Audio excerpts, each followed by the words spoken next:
L'opération d'unité doit interpeller plus d'un, car le bon sens aurait dû désormais amener les tenants du pouvoir à l'introspection et au devoir de responsabilité pour le respect de l'ordre constitutionnel, l'enracinement de la démocratie et de l'état de droit. La Confédération syndicale dynamique unitaire dénonce leur attitude suicidaire par l'absence de décret d'une part, en convoquant les députés à l'élection d'un pseudo-bureau de l'Assemblée nationale.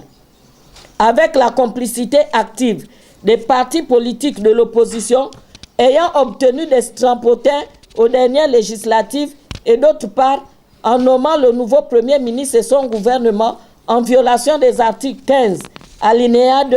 et 34, alinéa 1 de la Constitution. Par conséquent, le bureau de l'Assemblée nationale et le gouvernement de Julien Kogué-Bekale sont illégaux et illégitimes. La Confédération syndicale dynamique unitaire met à nouveau en garde le roi du Maroc par son ingérence dans les affaires du Gabon. Par conséquent, elle exige de la décence et du respect vis-à-vis du peuple gabonais et rappelle que le Gabon n'est pas le Sahara occidental, territoire victime de l'oppression de l'armée marocaine. Enfin, la Confédération syndicale dynamique unitaire condamne le comportement à géométrie variable du président de la République française, Emmanuel Macron, sur l'organisation des élections en Afrique centrale, selon qu'il soit au Gabon,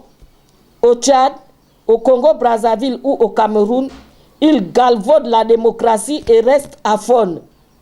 En effet, en République démocratique du Congo, il est plutôt prolixe en demandant le respect des votes des Congolais et en convoquant le Conseil de sécurité de l'ONU,